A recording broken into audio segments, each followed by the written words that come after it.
कक्षा एकादश के भैया बहनों के लिए आज हम ये वीडियो बनाने जा रहे हैं जिसमें आप लोग पढ़ेंगे आयनिक बंध के उदाहरण। क्या? आयनिक बंध के उदाहरण। आयनिक बंध के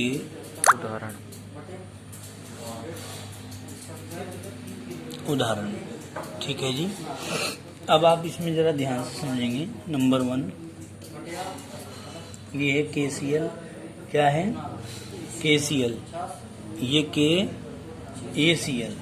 अब देखिए दोनों का यदि इलेक्ट्रॉनिक विन्यास देखें तो इसका पोटेशियम का 2 8 8 1 आता है, इसका 2 8 7 आता है। तो देखिए इसमें क्या होता है, आयनिक बंध कैसे बनेगा।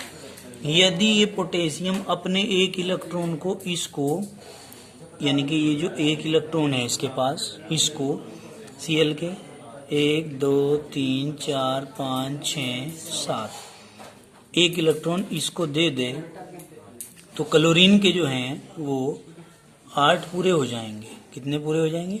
8। यानी कि ये इलेक्ट्रॉन इसने इसको दे दिया यहाँ पर, तो 7 की जगह कितने हो जाएंगे?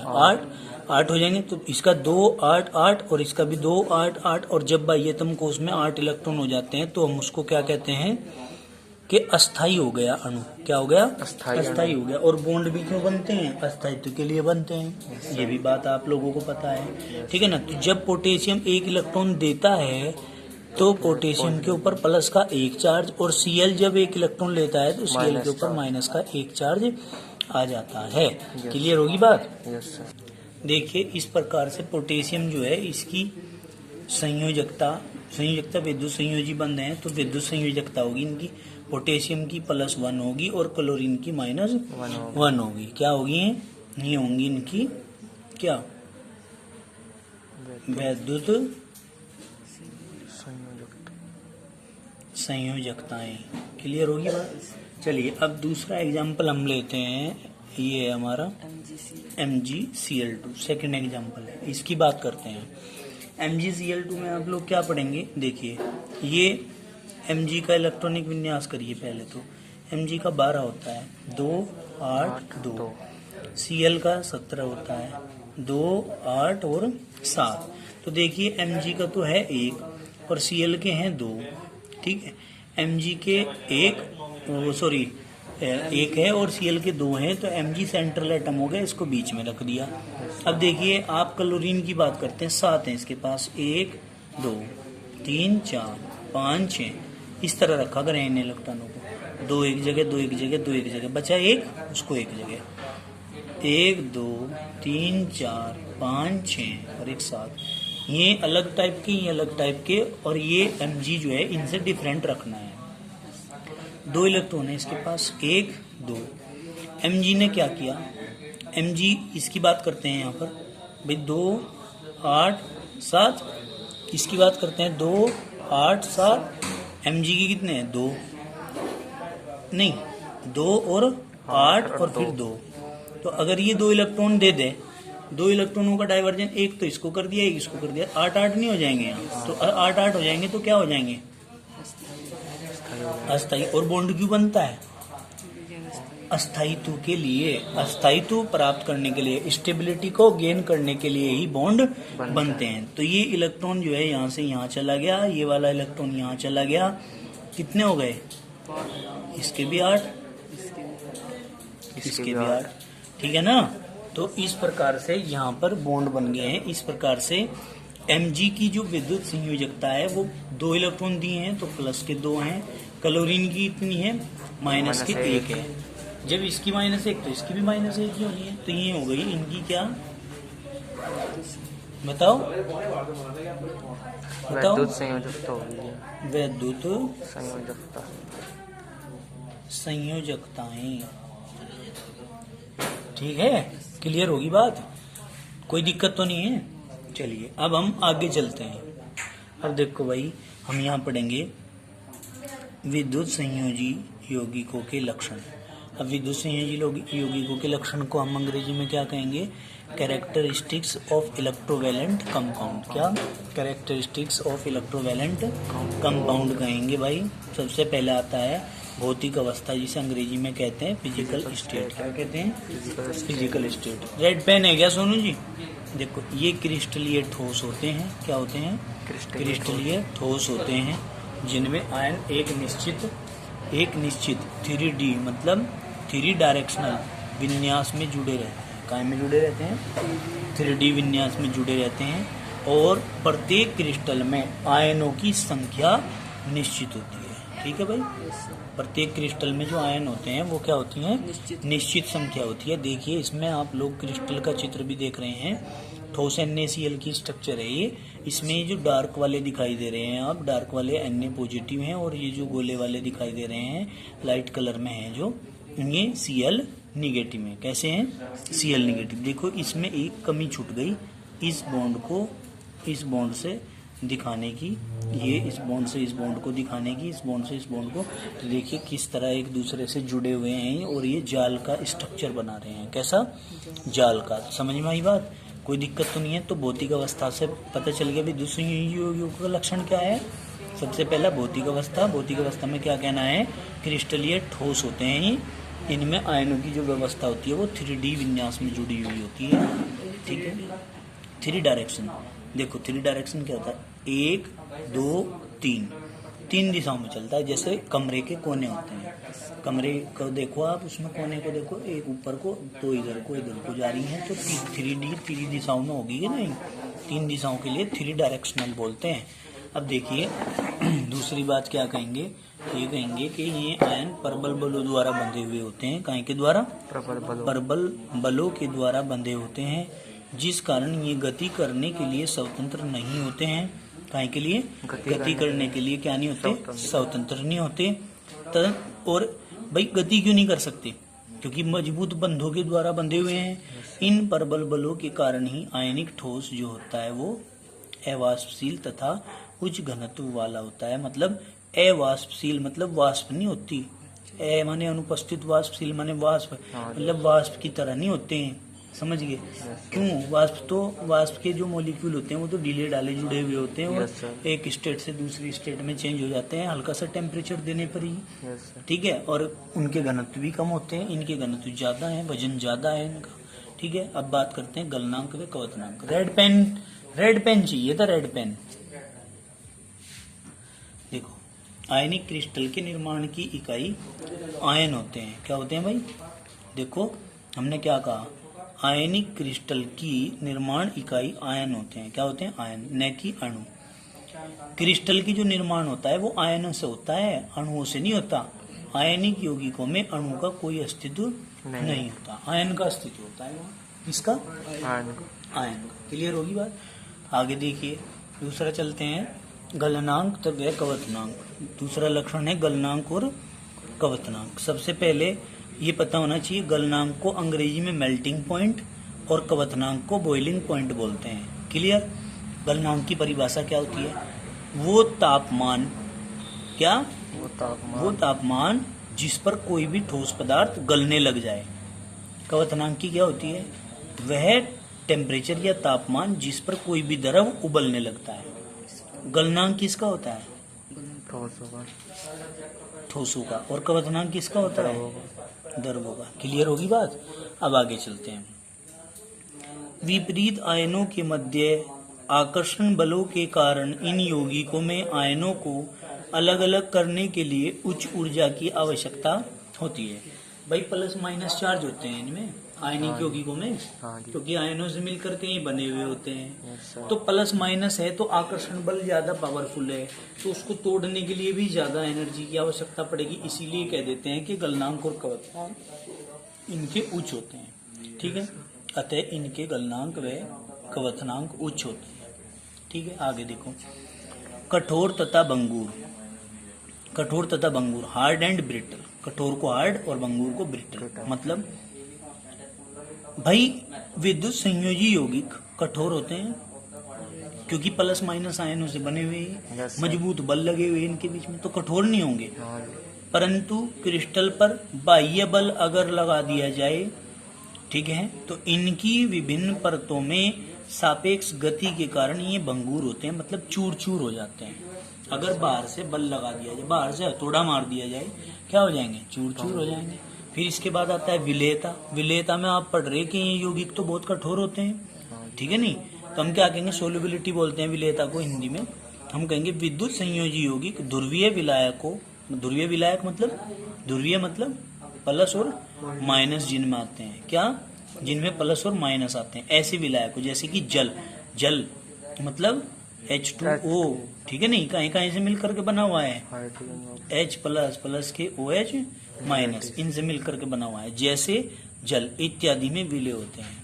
ये जो है, क्यों? ये भी प्लस माइनस हो और जल भी प्लस माइनस है, तो प्लस माइनस वाला प्लस माइनस वाले के अंदर ही घुलेगा। ध्यान रहेगी ये बात।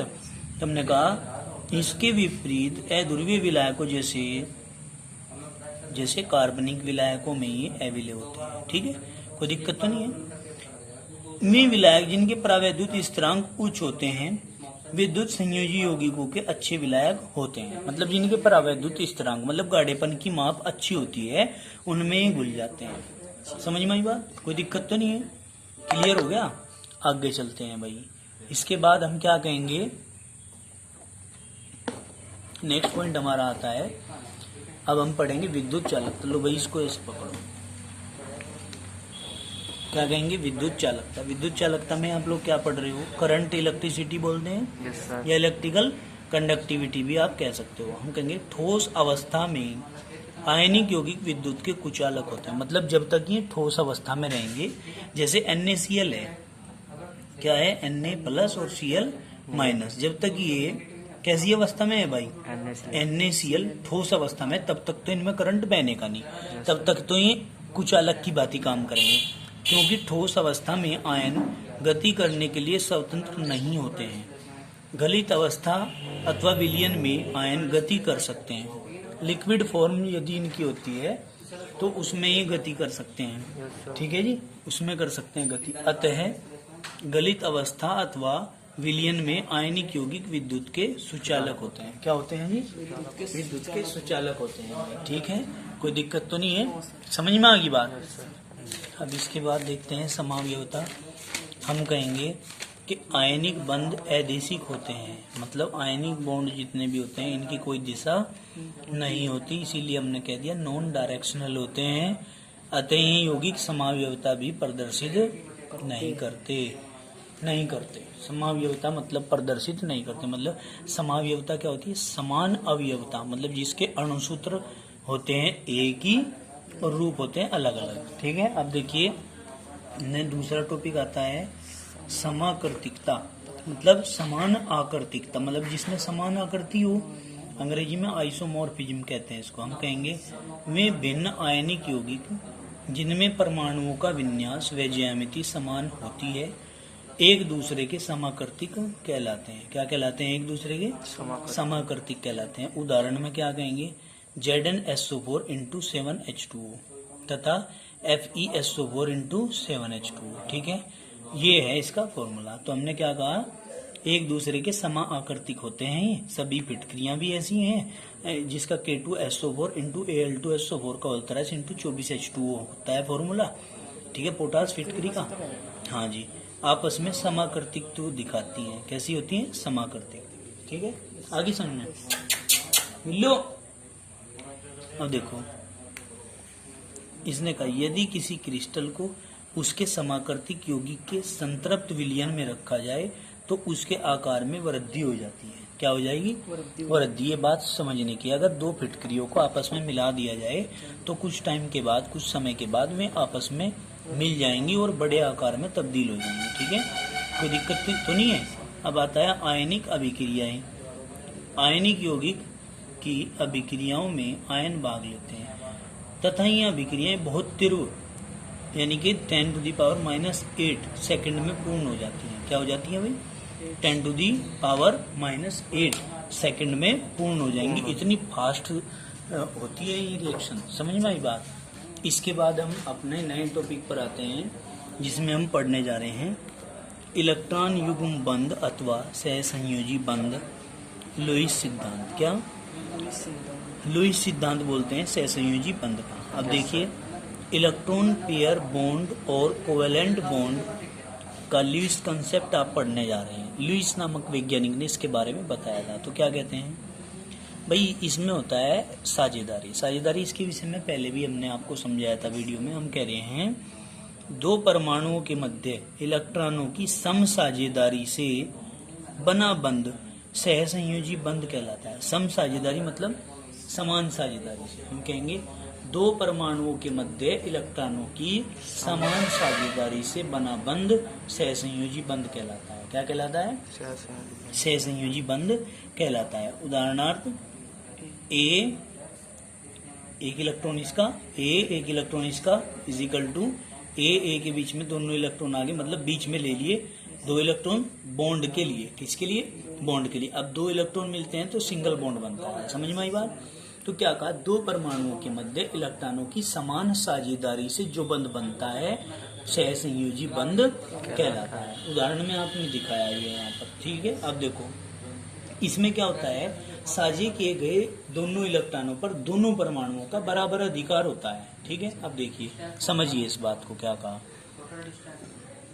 साझा किए गए इलेक्ट्रॉन युग्मों की संख्या के आधार पर सहसंयोजी बंध एकल मतलब सिंगल, डबल और ट्रिपल बंध बना सकते हैं या होते हैं।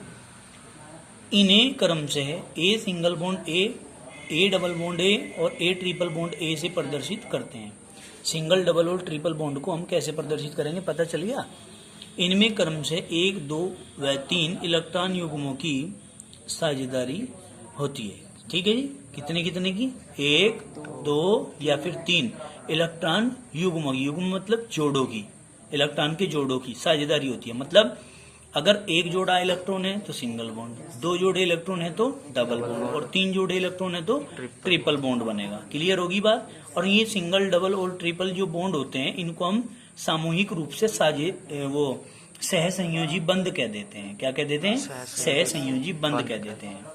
अब देखिए, हम इसके बाद सहसंयोजी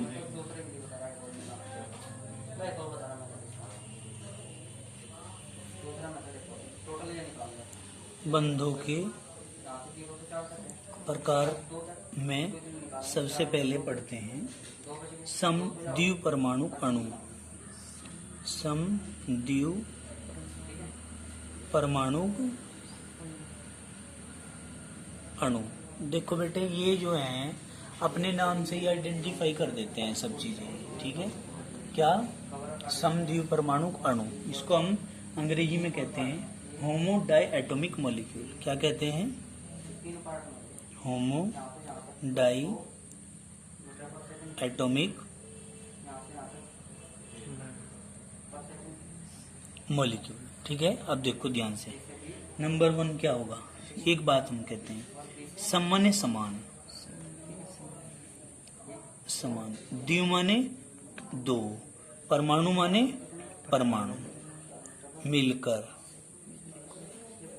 समान प्रकार के दो परमाणु मिलकर जिस अणु का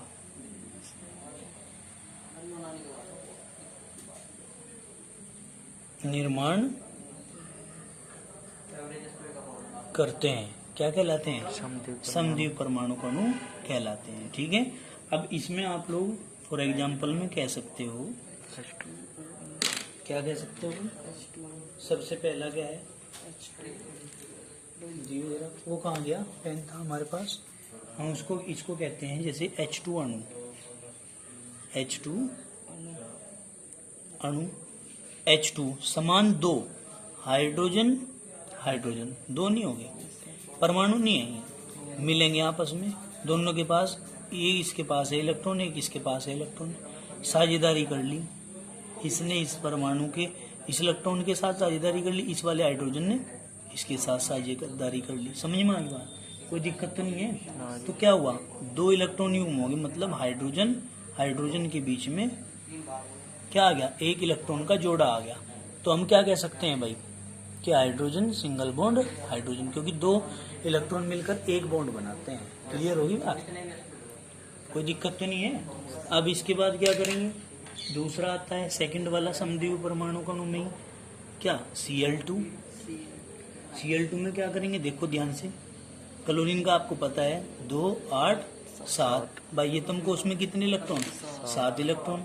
तो क्या करेंगे भाई, एक क्लोरीन ये और बेटे एक क्लोरीन ये, 7 इलेक्ट्रॉन इसके, 1 2 3 4 5 6 7 वगैरह, इसके 1 2 3 4 5 6, एक इलेक्ट्रॉन इसका।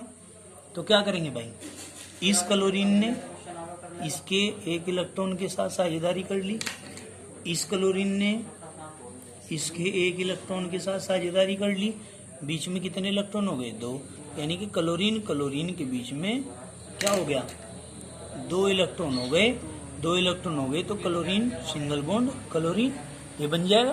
बताओ जरा समझ में आई क्या बात, ठीक है। इसी प्रकार आप क्या कर सकते हैं, next number 3 O2 oxygen, oxygen इसका इलेक्ट्रॉनिक विन्यास 2 और 6, बाह्यतम कोश में कितने इलेक्ट्रॉन, 6, तो 1 2 3 4 और 5 6, इस वाले के पास भी 6 होंगे, 1 2 3 4 5 6, तो क्या होगा 4 और 4 ये 2 की साझेदारी होगी यहाँ पर, ठीक है भाई। समान प्रकार के 2 परमाणु मिलकर इलेक्ट्रॉनों का साझेदारी कर रहे हैं, इलेक्ट्रॉनों की साझेदारी कर रहे हैं, तो कौन से बॉन्ड बनेंगे इनके बीच में भाई, ऑक्सीजन, ऑक्सीजन इलेक्ट्रॉन कितने, 1 2 और 3 4, समझ में आ गई बात। तो 4 इलेक्ट्रॉन हो गए, तो ऑक्सीजन ऑक्सीजन के बीच में बॉन्ड कैसा बनेगा, डबल, समझ में आ गई बात। इसी प्रकार से एक एग्जाम्पल और आप लोग देखते हैं, थर्ड